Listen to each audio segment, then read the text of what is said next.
What's up, wrestling fans? You know, today's Friday, April the 5th, 2024, and you know what's coming around this weekend. Literally tomorrow evening is WrestleMania 40. Now, I've been a wrestling fan for almost 40 years, but let me stop. I've been watching wrestling for the longest. I think my first ever pay-per-view I actually watched was WrestleMania 3 on VHS with my granddad. But anyway, let's just get into this WrestleMania. We'll talk about it on another story. Welcome to Wrestling with Walker. Everybody been giving their predictions, man. I always give my own predictions, like to myself, my own opinions on these wrestling events and pay-per-views. And so I just wanted to give my thoughts and predictions on WrestleMania 40. So let's start off with it. As you will see the match, the lineup on the side, on the screen. But I'm just gonna go through them one by one. So they said that it's been a rumor that the two opening matchups for both night 1 and night 2 has already been announced. So let's start with Saturday night 1 WrestleMania. We're starting off with the Women's World Championship. The man. Becky Lynch against This Is What You Jealous Of, Mommy, Rhea Ripley. My thoughts are, it's three matches on the Mania card that could involve interference. I hope none of, it's actually 4, but I hope none of them actually happens. With one, which I really don't really bar me if the other one happens, but it's 3 that I don't want to happen, but I just feel that it's guaranteed one of them is going to have interference, and this is one that I'm really worried about that could have interference, and I hope it not. So my prediction is, like I said, it'll be a good matchup. Will it top Charlotte and Rhea? Who knows? If it does, wow, amazing, standard, because that was one of the greatest women's matches of all time. Wrestling matches of all time, too. So if I had to say, I would probably I'm going with Rhea Ripley. I think Becky Lynch, the man, she doesn't really need the title right now, and I don't think she's going to be the one to take it off of her. I still think that it's possible this could happen at SummerSlam, but I'm thinking, I'm still waiting on the Rhea Bianca matchup, but we also got Bianca needs to fight another, emerging woman superstar. So we'll see. But my predictions is Mommy will win. She will win with the Riptide. Now, will it take one Riptide or 2 Riptides? Maybe another ultimate Riptide off the top rope again, like she did with Charlotte last year. But the thing is, will Liv Morgan interfere? And I've been noticing when Liv Morgan, we all know how Liv Morgan left, how she left, WWE with the injury, and how Rhea Ripley took her out in horrific fashion. Now, she's came back at the Royal Rumble. She was the last one eliminated by Bayley. And in the Elimination Chamber, she was doing good. But even though Tiffany Stratton in NXT was a heel, people was kind of booing Liv and felt like she had heel tactics in the Elimination Chamber. And she's got a vendetta that she wants to take everything from Rhea, like Rhea took everything from her. And at the same time, I don't think she really wants Becky to be the one to do it. So I could easily see interference in here where Liv helps Rhea simply because she wants to be the one to take from Rhea, as opposed to not liking Becky Lynch, but it's going to go off as Rhea lead to Liv's heel turn. So if I had to say, I'm probably going to go with, like I said, Rhea Ripley for sure with a Riptide, but I think it's going to be some interference on Liv Morgan's part, but I hope it's not. Okay, next matchup. Like I said, I'm not really going in the order as it is on the screen, but I'm just going to go with it. We got the Philadelphia Street Fight with, I call them the Almighty Street Profits, because, the Street Profits and Almighty Bobby Lashley. And against, this is the Final Testament, I think, with Karrion Kross and AOP. And don't get me wrong, all of the guys, they have some talent about them. Don't get me wrong. I've enjoyed Street Profit matchups. Obviously, Bobby Lashley, Karrion Kross was great in NXT. They've been kind of fumbling his creative direction in WWE main roster. And AOP was a solid tag team in their first run. This second run, they kind of been I want to say stuck with Karrion Kross, but pretty much stuck with him because they don't really do anything else. You never really see them by themselves if they're not interacting with the Street Profits and helping out Karrion Kross. So I think, like I said, it'll be a street fight. Probably go about a good 12 to 15, maybe even 20 minutes. You know, who knows? There's some good high spots. You know, Montez with a frog splash, Bobby Lashley with a spear through a table. You know, the usual. And I'm gonna go with the Street Profits and Bobby Lashley as the winners. Not too much more to be said in that matchup. Let's stick with another tag team. We got LDF, Legado del Fantasma, if I'm not mistaken, and we got the LW. I'm sorry. Let me run that back. That's the group. I'm sorry. The actual matchup is Santos and Dom Mysterio, Dirty Dom, against Ray and Dragon Lee. Now, again, this is another one of those matchups where I could see interference, and I hope it's not the case, but I kind of studied body language and I was thinking about this. I think Santos and Dominic get the win. Obviously, I think Dominic gets his win back on his father. He's going to be the one that actually, I don't know if he's going to hit 619, the ultimate disrespect, and the frog splash from, you know, a la Eddie, his real dad. And he gets the win. But I definitely see Dom pinning Rey Mysterio. Now, like I said, if you would notice when they were having their little promo on SmackDown, you know, the fans were chanting, Carlito, Carlito, Carlito. You know, the fans wanted Carlito to be, you know, the tag team partner already. And everybody was surprised, including Carlito, when he said Dragon Lee. Now, I think Carlito, the more I think about it, Carlito, he's been okay as a face, you know, coming back, big return, been gone from the company for, you know, a good amount of years. I think almost a decade, if I'm not mistaken, or close to it. But Carlito is one of those wrestlers where it's easy. He's way better at playing a heel than a face. So I think, you know, they showed that look, and he really doesn't have any creative direction other than helping out Ray and the rest of the LWO. So I think he turns on Ray. That gives Ray a good little program. And the rest of LWO, a good little program, Dragon Lee as well, to, you know, probably get to SummerSlam and whatnot. Carlito becomes a heel. And, you know, SmackDown is in need of way more heels than Raw. So that would give the SmackDown roster another good, legit heel. So who could go mid-card and main event. So like I said, I think, you know, Rey Mysterio and Dragon Lee lose to Dominic and Santos via help from Carlito. And then, like I said, we get some outside the ring antics with the rest of LWO and LDF. Next, we got, we'll stick with the tag teams. We got another this time we got a 6-man matchup, or another six person tag team match. We got Damage Control, which is Asuka, Dakota Kai, and Kairi Sane against, I don't know what we're going to call them, but we're just going to say Bianca, Naomi, and Jade Cargill.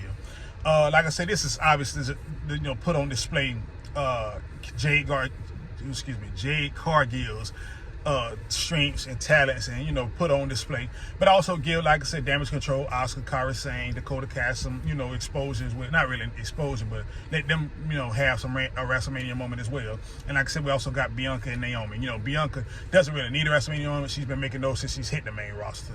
But nevertheless, like I said, this is the most secure. Like I said, I don't really do DraftKings for the WWE or any of those other betting sites for WWE, but this is a surefire lock-in bet. This is a guaranteed win.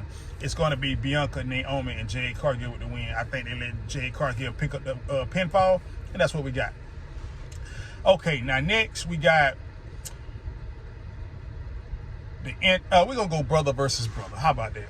We got Jimmy versus Jay. Over or under 45 super kicks. We'll see. I'm taking over. But this one is interesting because they could go either way. Now, they've never had a brother versus brother matchup. Usos are one of the greatest tag teams of this generation, WWE. No doubt about it. Some would say the greatest. But they've never had a one-on-one matchup. And, you know, the thing is, this is the third brother versus brother matchup in WrestleMania history. WrestleMania 10, we had Owen versus Brett. WrestleMania 25, we had Jeff versus Matt Hardy. And this one is, you know, Jimmy versus Jey Uso. And if we can get in, you know, if it's as great as Owen versus Brett, phenomenal. Long as it's not as underwhelming as Jeff versus Matt, I'm cool. So if we get somewhere in the middle, great, solid, very good matchup for the Uso brothers. This could go either way because, like I said, they also got, you know, they also playing into the Bloodline. You know, Bloodline has multiple matches down the line on this WrestleMania card. So it's a lot of factors that's going into this. But I think with it being main event Jay, them really pushing main event Jay, and also if, you know, a certain Raw superstar is to win the championship and move to SmackDown, Raw is gonna need another big time face that's over with the crowd, that's gonna that they can add, could be in that main event scene. So I think this is gonna be Jay Uso's. He's gonna pick up the victory. He's gonna have his WrestleMania moment. Jimmy will do good. He'll sell. I think they'll have a very good, solid back and forth match. At least that's what we hope for. And I think we're gonna get Jimmy. Jimmy will get his kick. He'll miss the splash. Jay will get him a kick, a spear. Uso splash 1, 2, 3. Somewhere down that nature, somewhere in that sequence, chain of events. Okay. Next we got we got the phenomenal AJ Styles and the megastar. Yeah, we're talking about LA Knight. Now, a lot of fans, me included, was hoping LA Knight would, get a championship match against Logan Paul. Maybe they're saving that for SummerSlam or wherever down the line. Maybe he'll get it WrestleMania 41. Who knows? But LA Knight, he made a big jump in terms of popularity and openness with the crowd. So LA Knight, I think this is his first WrestleMania. Obviously, AJ Styles is probably what is 7, 6, 7, something like that. AJ Styles has had his victories. It'll be a good matchup. I think we'll get a phenomenal forearm that LA Knight kicks out of. Either kicks out of the phenomenal forearm or the Styles Clash. He's guaranteed to kick out of one of them to me. I say this is to give LA Knight his first WrestleMania debut, a great WrestleMania moment, and he's going to win. The megastar will win, no doubt about it. This is probably the second most secured bet of the night. I'm going with of the weekend. I'm going with LA Knight as your winner. So LA Knight gets his WrestleMania debut and he leaves with a win. Now, let's go with who we want to go with now. Do I want to go another tag team or do I want to go one-on-one? Well, we're gonna be both title matches. Let's go and get them out the way. One-on-one, we got the Ring General Gunther, and we got Sami Zayn. Most of the WWE universe, one of the WWE universe's favorite underdogs. Now I know they've been doing the whole Rocky montage. He's the underdog, chanting with Chad Gable. Chad Gable don't believe that he can beat him. People doubt Sammy. He's even doubting himself. He's worried. He's scared. Blah blah blah. We got obviously the Ring General Gunther, who's on a 600+ day reign. And obviously the longest reigning Intercontinental Champion of all time. I feel like most fans' sentiment is they don't want Gunther to lose because we don't think Sammy should be the one to end it. We obviously want it to be Chad or somebody else like a Braun Breaker. Whoever you're feeling other than Sami Zayn. No knock on Sammy, but Sammy had his WrestleMania moment in terms of getting a big WrestleMania moment victory and winning a championship last year. So I don't think Gunther will lose. Again, here comes another one. This is one I really hope doesn't happen because with Liv Morgan, she's good as a face or heel either way. The fans love her. But she can play a good heel too, vindictive heel. But I can see Chad Gable kind of also being bitter and like I said, this was his time, his moment, and kind of screwing over Sami Zayn, but I really hope it doesn't happen because I'm not saying Chad Gable can't play a heel. Obviously, I think he can. Let's be honest. Alpha Academy was a heel team at first, but nevertheless, he could do it. But I just like most of the WWE universe doesn't want to see Chad Gable go heel, and I kind of want just Gunther to stick to his usual dominant self, beat Sammy clean. And then eventually Chad Gable gets a chance at SummerSlam probably. Because I'm going in and booking it, which ain't too hard to book. Not like it's like a real big revelation or a leap. I'm guaranteeing you, and we'll get to him in a minute, but I'm guaranteeing you either Rhea Ripley, another champion who we're about to get to, and Gunther. I guarantee one of them doesn't walk out of SummerSlam as champion. But I think all three retain at WrestleMania. Okay, so next we're going to go and get to the 6-man tag ladder match. We got I'm going to draw a blank on the teams. We got obviously the Judgment Day, the reigning champions. We got Awesome Truth. We got DIY. We got is it Aussie Down Under, something like that. I forget, but we talking about Grayson Waller and Theory, obviously. We got New Kids Republic, which is Pete Dunne and Tyler Bate. Who am I forgetting? I know I'm forgetting somebody. I'm drawing blank. I really am. I apologize, but it'll come to me eventually. But either way, they've been talking. Rumors have been going around pretty much the last few weeks, maybe a month or so, and then there's been rumors that's been hinting to it this weekend leading up to WrestleMania, or this week leading up to WrestleMania weekend, that they're going to finally split the titles up again. Have Raw team win and a SmackDown team win. I guess they're going to have one hook for one side, one hook for the other. And, one gets it. It's not that I don't. I don't really have an issue with that being the case, that they want to split it up, but I don't know. It feels too. It's kind of a letdown to me, in opinion. I don't know. I just feel that way. Maybe I'm on the one of the very few that feels this way. But if they split it up, fine. But I'm of the nature that I really don't feel like there's enough tag teams in the division on Raw and on SmackDown that you can have them divided that we care enough. Like there's not enough teams that you really care for. And I can give you a prime example. Who could I say? Okay, let's just go with the SmackDown team. Let's say Theory and Waller win the tag team championships, and Awesome Truth, which everybody's predicting, wins the tag team championships for Raw.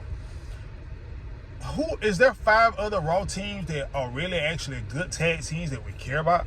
And I know you can build people down the line, but are there any that we actually care about? My thing is, I don't think it is. Same thing with SmackDown. If you want to be real, I don't even remember when Theory and Waller got grouped together. But yet they're a tag team and probably one of the top 3 or 4 tag teams on the roster.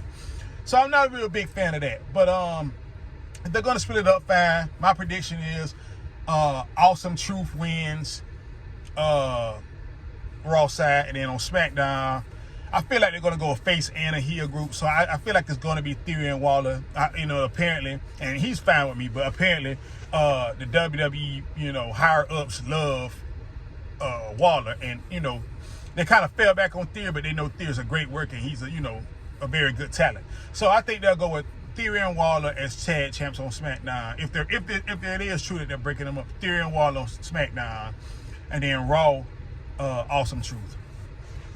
Okay, now that brings me to my, other champion that I was talking about earlier that I didn't mention by name. We're going to go with the U.S. Championship. We got Logan Paul, we got Randy Orton, the Viper, and we got Kevin Owens. Now, storyline, Logan Paul has been doing a good job intertwining or working with or, being involved with both of those guys. Both of those guys have legit gripes with him. Obviously, Logan Paul not Randy Orton out with the brass knucks after he had already been eliminated in the Elimination Chamber. And, of course, he didn't really beat Kevin Owens at Royal Rumble. Kevin Owens got disqualified when he used the brass knucks that Logan Paul was going to use on him. So we all know the story. So both of them have a legit reason for wanting to fight at a U.S. title. I personally would have went with a one-on-one. I'd rather seen Logan Paul and Randy Orton because I feel like it would have elevated Logan Paul's career better if he would have beat Randy Orton one-on-one as opposed to beating Randy Orton and Kevin Owens in a triple threat match. But again, I also understand Kevin Owens has got to get on the card, and who else would he really be on the card with? So I get it. But I'm going with Logan Paul, plain and simple. Like I said, he's going to have his guy KS out there to run distraction, probably try to use the brass knucks. It may fall, it may go against his nature or whatever. Like I said, we're going to get a stunner from Kevin Owens.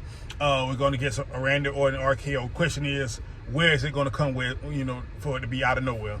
So, but we know it's coming.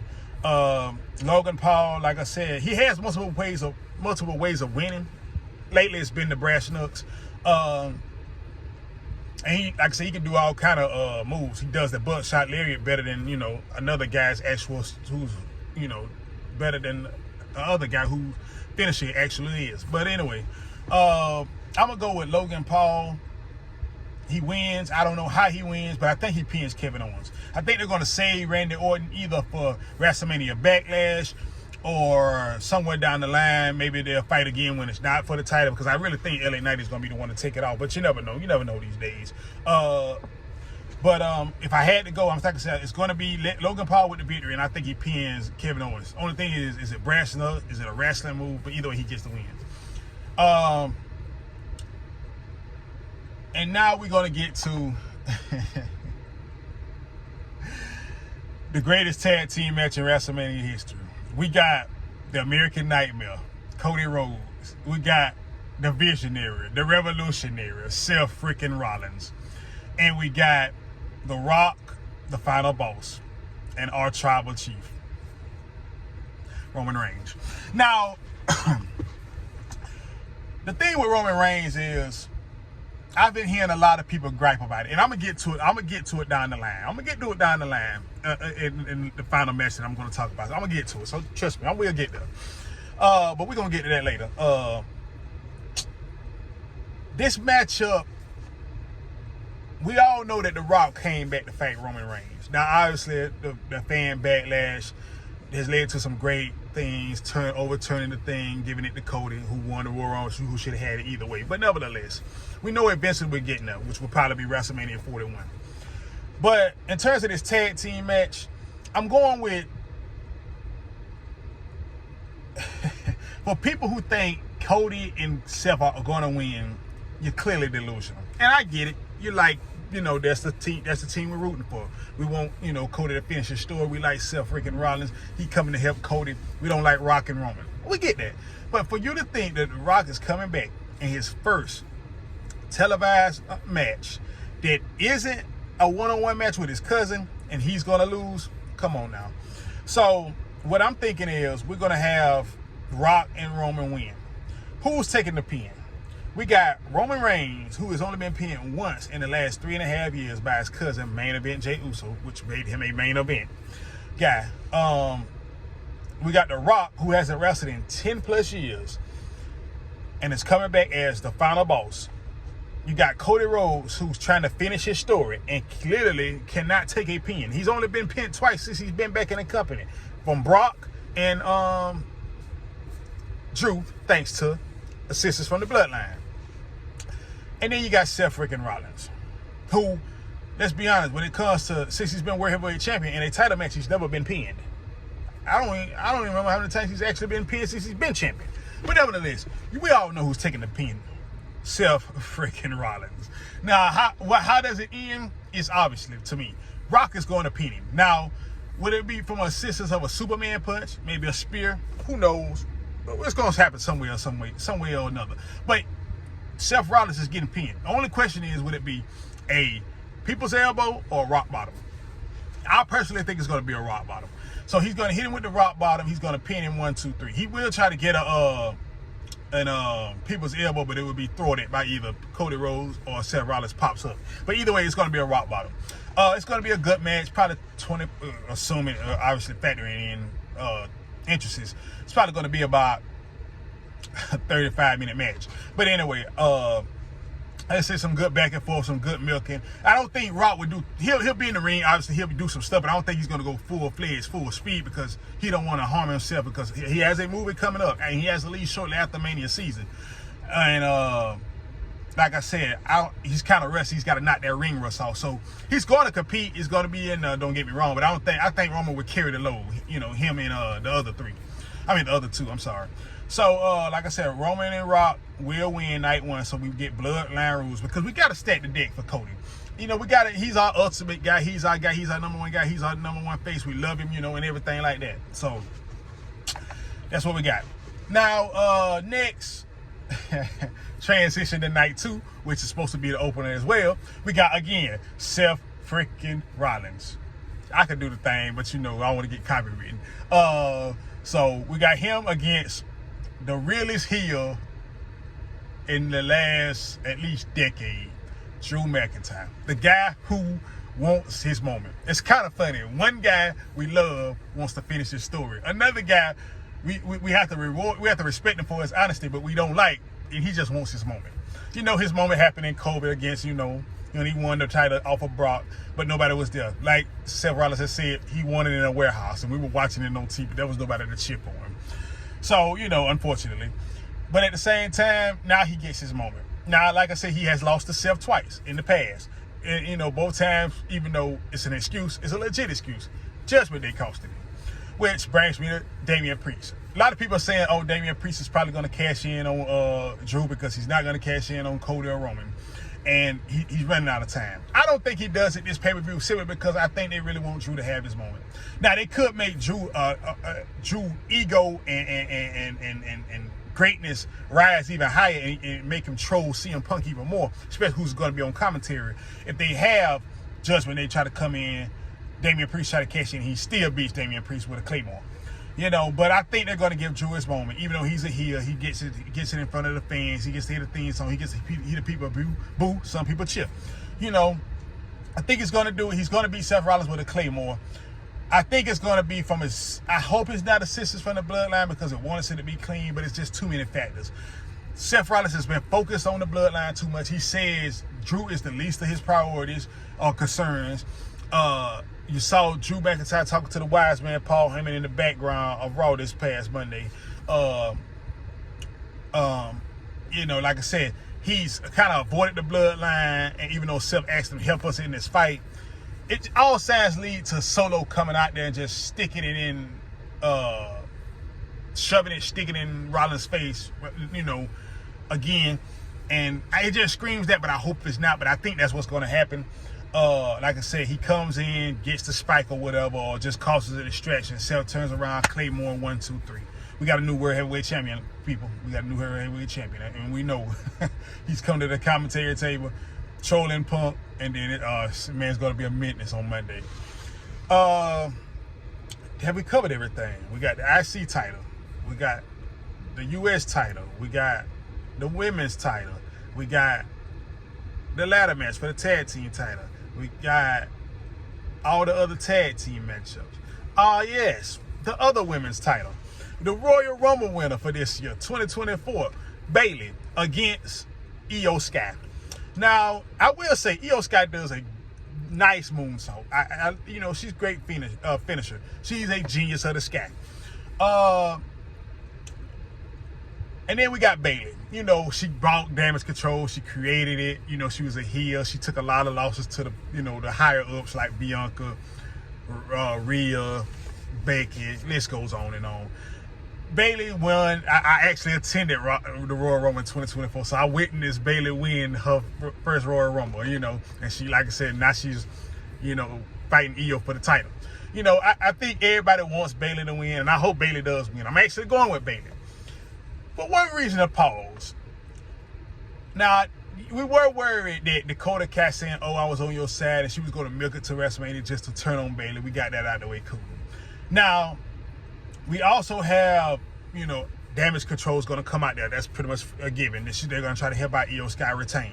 And then that's obviously when Bianca, Jade, and Naomi come out there to assist, even, you know, even the numbers. They fight off in the crowd, outside, all the little outside corners and distraction, blah, blah, blah. So I think Bayley will win. You know, I think Io tries to sit, is kind of shocked, you know, kind of concerned about her Damage Control member. She turns around, and I hope Bayley wins with the Bayley to Belly. You know, that's what I want. You know, I forget what her finisher is called now, while she was in Damage Control, but I want a Bayley to Belly suplex for the 1, 2, 3. So that's what I'm going with, but there's one reason to pause the cause. I'm concerned that, and it's not really a big concern, but I'm concerned that Io needs a big win. And yes, she did cash in on Bianca. Yes, she did retain against Charlotte and Bianca, if I'm not mistaken, on 2 different occasions. Obviously with the help of Damage Control, i.e. Bayley. But does Io Sky really have a big, nice, notable victory on her resume, her first championship resume? I don't think so. So I could see them actually beating Bayley. I could actually see her beating Bayley and retaining, and Bayley getting it at WrestleMania Backlash, because I'm thinking that all these title matches, I'm only seeing 2 retained, Logan Paul and Gunther. And I feel like, yes, it would be kind of cliche or kind of redundant, repetitive if 3 heel champions retain their titles. But Rhea is also retaining, and technically she is a heel. Even though we love Mama, she is a heel. So could Bayley lose? Yes. Do I think she will? No. I think Bayley gets her WrestleMania moment. She's the only woman of the 4 original horsewomen to not have their moment. Well, I'll take that back. she would be the third out of the four to win a WrestleMania match. But all four of them have had moments. So nevertheless, I'm gonna go with Bayley. Now, is that it? I know that we're gonna have some, like I said, people are gonna be spotted. They say they spotted the Undertaker. The rumor is John Cena and Stone Cold will be there and be involved some way, somehow. They're trying to bring in Jason Kelsey, a recently retired Eagle, because it's Philadelphia. So I know we're gonna see people pop up, see things happen. Old superstars return. You know, it's gonna milk the run time, so we get 5 hours each night. But I'm thinking, is there any other matchup? Because I don't want to leave nobody out. Let me think for a second now. Is there anybody else? Covered all the title matches except for one, obviously. Covered all the tag team matchups. Covered all the one-on-one matchups. Covered all the mid-card matchups. I think we got it all. Yeah, I think we got it all. Yeah. Okay, we do. And last but not least, we got the American Nightmare. You know, adrenaline in my soul. You know, we're gonna all do it at WrestleMania when he comes out. Against the longest reigning champion of the modern generation. And yes, I know Bruno had it for 8 years. We know that. Yes, I know Bob Backlund had it 6 years, even though they kind of hide that fact. We know that. Yes, we know Hogan had it for 4 years. And that's the one they always mention. And that's the one that, if Roman is able to get out of WrestleMania, he's basically finna catch and pass. But we know who we really acknowledge as the longest world title reign in the modern generation. 3.5 years, over 1,360 days. Oh, over 1,300 days. I'm iffy on the 60, but 1,300 for sure. Acknowledge him. The tribal chief, Roman Reigns. Now, this is, like I said, this is going to be a good little 10-minute, I ain't going to say 10 minutes, but this is where I kind of go on my little, rave or rant, or my just a little long dissertation. I'm on the, internet wrestling community website sometimes. For the most part, I always check, what's going down every day in terms of rumors and stuff like that, but I try not to dig too deep because I don't want it ruined for me. But I see a lot of people mad with Roman. And they say, oh, Roman never wins clean. He always disappears for months, never has to fight every pay-per-view, premium live event. And he's always getting help. And we're tired of it. He never wins. Look at Gunther. He always wins clean, and he's a heel too. But what people don't fail to realize is Roman Reigns' character is a tribal chief. He's no different than, and like I said, they love to bring up the parallels of WrestleMania 10, 15, 25, and 40 being, three brother versus brother matches. Every 15 years we get a brother versus brother match. They talk about every 10 years we get a fan favorite finally overcoming somebody. Bret Hart overcoming the Yokozuna loss from the year before when they got the powder thrown in his eyes, or the salt by Mr. Fuji. WrestleMania 20 when, Triple H had his reign of terror and he tapped out at the main event of WrestleMania 20. We know who beat him. Yeah. And he also overcame the Heartbreak Kid, Mr. WrestleMania. Number 30, we had the movement with Daniel Bryan, making Batista tap out, overcoming Triple H, the Authority, and Batista and Randy Orton to become the champion. Now we're at WrestleMania 40. Now it's a rematch from last year, which is i.e. Bret Hart. And like I said, it was distraction tactics, heel tactics, when Solo, spiked him and it caused Roman to pick up the victory via spear. Now we know we want Cody to finish the story, and if we can't all agree, 98% of us agree. If he doesn't finish the story Sunday, he might have to go back where he came from, because this story is never ending. This is the never-ending story, WWE version. But to go back to Roman. Roman is a tribal chief who has a bloodline faction. They're literally there to uphold and make sure their tribal chief stays at top. I liken it to action movies, where you have the henchman who, the hero, the protagonist of the movie, he's trying to get to the antagonist, the big bad, the final boss. Ironic, right? The final boss. But the final boss has henchmen. There's henchmen left and right who are there to get in the way of the hero to try to stop him from getting to the final boss. And even once he gets to the final, even if the final in the middle of the movie or the early beginning of the movie, if the final boss is there and the hero is there. The hero's trying to get to him, but henchmen come left and right to try to stop him and help the final boss escape. That's what Roman Reigns is. He's the tribal chief. Solo and Jimmy, and it used to be Jay's primary job, along with Sammy, was to make sure the tribal chief got out safely and stayed on top. Now, you got to understand, Roman Reigns has seen some downfalls during his 3.5-year reign. His right-hand man, Jey Uso, the guy who was going to take over, turned on him and became main event Jey Uso. Sami Zayn was down for him. He acknowledged him. He was welcomed into the bloodline. But Roman Reigns wanted him to abuse and just destroy his best friend, Kevin Owens, and he couldn't do it. Jimmy and Solo have been there. So Jimmy's, wavered a little bit, but he came back to his senses and acknowledged him. Solo has never wavered from him. But the thing is this. Roman Reigns is a delusional champion that, in his mind, he's the most dominant champion ever. In his mind, he has one of the greatest reigns ever. In his mind, out of the amount of generation, he is the guy. He's the head of the table. Number one. Nobody can see him. Now, side note that for a second. People, when they say Roman Reigns is never there, he shows up maybe once SmackDown out of the month. He never has to wrestle at every premium live event. Yes, he wrestles at the Crown Jewel, the Mania, the Big Four, obviously. No, I don't even think he wrestled at Survivor Series. He didn't. So I can't even say the Big Four. But nevertheless, you got to realize, look who this man has beaten in 3.5 years. He's beaten The Fiend, R.I.P. He's beaten Seth Rollins. Yeah.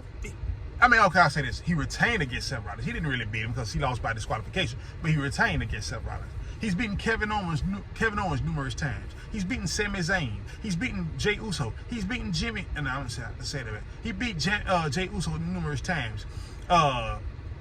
He's beaten AJ Styles, Randy Orton, LA Knight numerous times. He's beaten Logan Paul. He's beaten Braun Strowman. He's beaten all these people. Who on the roster is there for him to face? Other than Gunther, who is occupied with the Intercontinental title right now. It's not going to be him. Nobody else has been elevated or has a chance to fight him. Let's be honest. The only person who has been elevated to a big star who had the opportunity to face him was LA Knight. And even John Cena helped lead up to that. And throughout the proposition of fighting LA Knight. Again, John Cena, another guy Roman Reigns beat in this 3.5 years of, the head of the table, Roman Reigns, tribal chief reign. So there's no reason for him to be there every week. There's nobody for him to face that's on his level, or who is even worthy of being in a title match with Roman Reigns. So bring it back to where I was. Now he had a worthy adversary, his cousin, The Rock. He's a person he's never faced, who's coming back, who's challenging him for the head of the table. I love WWE Hall of Famer Mount Rushmore on a lot of people's wrestling. Mount Rushmore. That's a worthy opponent for Roman. Roman was finna beat him, but somebody got in the way of that. Cody Rhodes, and let's be honest, he beat Cody Rhodes. The only reason Cody Rhodes is getting another opportunity, why, is because he won the Royal Rumble again, and that's not birthright, but that is it's in the rules that you get to challenge any champion you want. So by that, he has the right to fight Roman Reigns. Other than that, he wouldn't be fighting Roman Reigns again. So he doesn't have to beat Roman Reigns. He doesn't have to beat Cody Rhodes if it wasn't for the Royal Rumble again. So again, Roman's reign is predicated on him being a delusional champion who gets help from his bloodline, but that's part of a bloodline to help the head of the table, the number one guy. You do realize in the army, the number one thing is to make sure the head captain or general gets out of there. You do realize when it comes to protecting America, the first thing you're supposed to do is make sure the president is out of harm's way. That's why he's got a bunker in the White House. You do realize number one is always protected because they're number one. So when you got a number one faction like the Bloodline, they're Solo supposed to come out there and run the stretch. Throw a spike in there. Jimmy is supposed to hit a super kick here and there. Roman, all else fails, Paul Heyman is supposed to get up there on that rope and cause a distraction for the referee, or yank the referee from hitting the 3. that's their job to protect the tribal chief. Now let me ask you this. Yes, it assists and leads up to the finish. But what opponent in the last, let's just say in the last 2 years, what opponent in the last 2 years has been pinned by being spiked by Solo? What person that Roman has fought for the title has been pinned by a super kick from Jimmy Uso or a super splash? I mean, Uso splash. I'm waiting. No, they've all been pinned by what? They've either passed out by his submission, or mostly they've been speared. 1, 2, 3, just like Cody Rhodes. Now it's all leading up to see that when Roman Reigns finally loses, if it's at WrestleMania, he finally loses. That's when the trajectory goes down. That's why all that baseball talk. Oh, we're in the 3rd inning. Oh, we're probably in the top of the 4th now, middle 5th. And Cody like, yeah, we finna make it the 9th inning of Roman's reign. Yeah, I believe Cody. We're in the 9th inning of Roman's reign as champion. As him being the head of the table, the tribal chief, we're still in the middle innings. Because you got to think about it. The Rock's got to turn on him. The Rock's got to be frustrated. Why would the Rock be frustrated or mad at Roman Reigns if they win night 1 and Roman wins night 2? What would he have to be frustrated about? He won't. So Cody's got to beat him, right? Because for Rock to be disgusted and aggravated, his thing is, I gave you everything you needed. We won the tag team match. We made it bloodline rules. And you still couldn't beat this man? Anything goes. Solo spike, I think it's happening again. Cody's going to wisen up and duck it, counter it or whatever. Or he's going to, get spiked again, speared again, and kicks out at 2. Are we going to get a Jimmy Uso super kick? Of course. It's got to happen. But Cody's going to survive. So Jimmy's out there, Solo's out there, and The Rock's out there. And you still couldn't beat Cody Rhodes? Now, we know the cavalry is coming. But again, Cody, all the Oscars got to be thrown at Cody. We got to root for him. He's the ultimate quote-unquote underdog because of the bloodline rules for Roman to lose. And then Roman's going to say, I made you, Solo. You better acknowledge me. Yeah, I lost, but don't you dare try to side with The Rock. Don't you dare try to side with The Rock, Jimmy. Wise man. When I'm the one who made y'all. I made y'all relevant. Y'all the reason. I'm the reason y'all here are even important to mention. That's going to lead to the downfall. That's going to slowly become to the realization that it's going to slowly come to Jimmy and Solo's mind of realization, we don't need Roman. Roman needed us. And they started leaving him. And that's when he gets humble. He will beat The Rock at 41, but he will get humbled and broken down and he'll lose everything. That's when we get to the end of Roman Reigns' head of the table story. Tribal chief story. He still will beat The Rock, but he won't be tribal chief anymore. So we got to that. And let's get to the meat that really matters, that y'all really listening, really here for. Will Cody finish the story? Or will Roman reign again? I'm going with Cody's going to do it. He's going to finally finish the story because he has to. We got to hit him, in the end, hand the belt to his mama. They hug him. He probably even get lifted on everybody's shoulders like a la Bret Hart WrestleMania 10. Only thing I'm wondering is, how is the tables going to be evened? Because Jimmy's going to come out there and help Roman. We got Jay to handle that. Solo's going to interfere, and he's going to be taken out by Seth Rollins. After he done recovered from being Claymore earlier in the night, and he want revenge for Solo messing him up and costing him his title. He's out the way. Question is, what everybody's wondering, who's going to neutralize the final boss? The Rock. Now, can Rock and Cody end up fighting at WrestleMania? I don't see Cody. This is the thing. I don't see Rock putting over Cody and Roman, but that's another day for another story. But who neutralizes The Rock? Because even though Triple H is, the COO for WWE, and he can't get physical no more. We know this because his heart condition. So he can't really get physical no more. According to the rumors, Cena has a movie coming up too, so he can't really afford to get physical and risk injury neither. So will Cena come out there and even the odds? Because he is Rock's biggest rival, other than another guy who could come out, glass shatter, Stone Cold. And he could neutralize The Rock. But I don't think they want Rock. I don't think they want Stone Cold and John Cena to really ruin the moment. or overshadow Cody's moment. So do they have Rock turn on Roman? I think they foreshadowing that too much. So how does it happen? I don't think Rock would like I said, I don't think Rock's gonna do. He's done too much to Cody to want to turn on Roman and say, let me even the odds, let me not get into it. So what happens?